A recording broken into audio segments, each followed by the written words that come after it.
ఆశీర్వాదకరంగా ఉండాలనుకుంటున్నావా? ఉన్న పాటును లేచి మందిరానికి రా. ఉన్న పాటలు లేచి తండ్రి యొద్దకు రా. ఉన్న పాటను లేచి ఆయన మాట విను.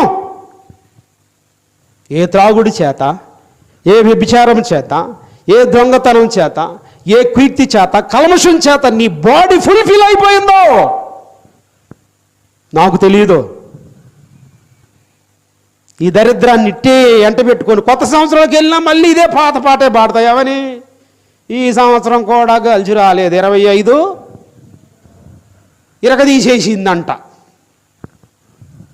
24 ఇరగదీసింది, 25 ఇరగదీసింది, 26 కాదు ఇక 35 కూడా ఇరగదీసొద్దు నీకు.